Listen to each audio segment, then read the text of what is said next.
خوش آمدید قارئین. خیابان مکس مارشل آرٹس کے شائقین کو مزید باخبر رکھنے کے لیے واٹس نیکسٹ کے نام سے ایک نیا سلسلہ شروع کیا جا رہا ہے، جس میں ہر تازہ ایونٹ کے بعد جیتنے اور شکست کھانے والے نمایاں کھلاڑیوں کی اگلی متوقع سرگرمی کا تعین کرنے کی کوشش کی جائے گی۔ اس تجربے کی ابتدا آج UFC 263 کے پیش منظر کو سمجھنے سے کی جا رہی ہے۔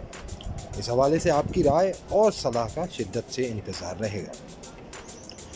یاد رہے کہ ماں سوائے PFL یعنی پروفیشنل فائٹرز لیگ کے باقی تمام ہی نمایاں پروموشن کمپنیاں کھلاڑیوں کے چناؤ کے لیے کھلاڑیوں کی درجہ بندی کے ساتھ ساتھ مقابلے کے ممکنہ منفعتی، عوامی پذیرائی اور کھلاڑیوں کی صحت و دستیابی کے پہلوؤں کو بھی مد نظر رکھتی ہیں، اور اس تناظر میں کوئی بھی تبدیلی بعید از قیاس نہیں ہوتی۔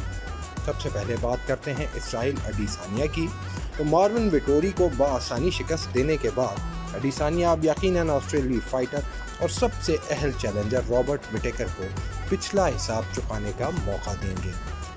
وٹیکر اپریل میں سخت جان حریف کیلوین گسٹیلن کو ہرا کر فقط 2 ہی ماہ بعد ماضی میں بآسانی ہرانے والے اڈیسانیا کے خلاف چیمپئن شپ جیسی اہم نوعیت کی فائٹ کے لیے دانشمندانہ طور پر راضی نہ ہوئے، چنانچہ اڈیسانیا کو مارون ویٹوری کا سامنا کرنا پڑا۔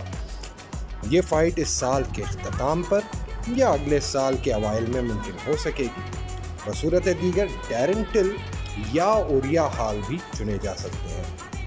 دوسری جانب شکست کھانے والے ویٹوری کا اگلا منطقی اور پرکشش پڑاؤ اڈیسانیا کا پچھلا شکار پاولو کوسٹا ہو سکتا ہے۔ دونوں کافی جارح مزاج کھلاڑی ہیں اور انداز حرب بھی کافی مماثل ہے۔ ساتھ ہی دونوں ایک ہی غم یعنی اڈیسانیا کے مارے ہیں، اس لیے یہ مقابلہ بظاہر کافی دلچسپ بھی دکھائی دیتا ہے۔ اس مقابلے کے علاوہ مارون ویٹوری کے ممکنہ حریفین میں کیلوین گسٹیلن یا ڈیرک برنسن بھی اچھے مخالفین ثابت ہو سکتے ہیں۔ بات کرتے ہیں اب برینڈن مورینو کی۔ تو reality T V programme Ultimate Fighter میں بری طرح ناکام ہونے اور کچھ عرصے قبل UFC سے ناقص کارکردگی کے باعث فارغ کیے جانے اور پھر دوبارہ موقع ملنے کے بعد ایک مضبوط چیمپئن فگریڈو کو چوکاتے انداز سے اپسیٹ کر کے شہرت اور کثیر انعامی رقم سمیٹنے والے باصلاحیت نوجوان میکسیکن چیمپئن برینڈن مورینو کا راستہ آگے بھی کئی مشکل چیلنجز سے پر ہے۔ سب سے نمایاں اور خطرناک حریف داغستانی زور آور ریسلر اسکر اسکروف ہیں، جو مورینو کے وطن میکسیکو میں 2019 میں منعقدہ UFC کے اپنے اولین مقابلے میں مورینو کے لیے لوہے کا چنا ثابت ہوئے تھے۔ مقابلے کی سختی اور شدت کو دیکھتے ہوئے منصفین کی جانب سے اس مقابلے کو بے نتیجہ یعنی ڈرا قرار دے دیا گیا تھا۔ مورینو کے دوسرے نمایاں حریف ایلیکس پنٹوجا ہو سکتے ہیں۔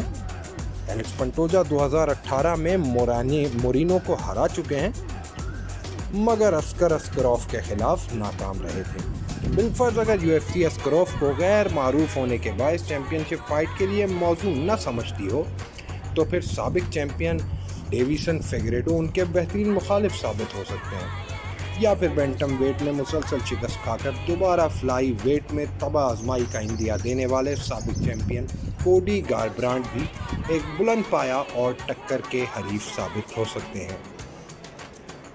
لیون ایڈورڈز کی بات کی جائے تو ویلٹر ویٹ طبقے میں کمار عثمان کے اس وقت 2 ہی جائز حریف دکھائی دیتے ہیں۔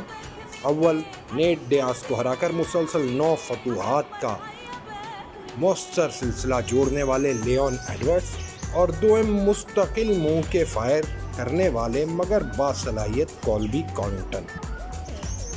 ایڈورڈز کی پرفارمنس کے بعد انہیں مزید کھڈے لائن لگانا UFC کی نری حماقت ہوگی، اور بالفرض اگر UFC کی جانب سے چیمپئن کے خلاف دوبارہ کوونگٹن کو موقع دیا گیا تو پھر ہورے ماسویڈال کے خلاف ممکنہ بیش بہا مالی منفعت کی حامل فائٹ ہی ایڈورڈز کے لیے واحد قابل عمل راستہ سجھائی دیتا ہے۔ دوسری طرف کہنا مشک کھلاڑی نیٹ ڈیاس کی جانب سے ہارے ہوئے مقابلے کے آخری راؤنڈ میں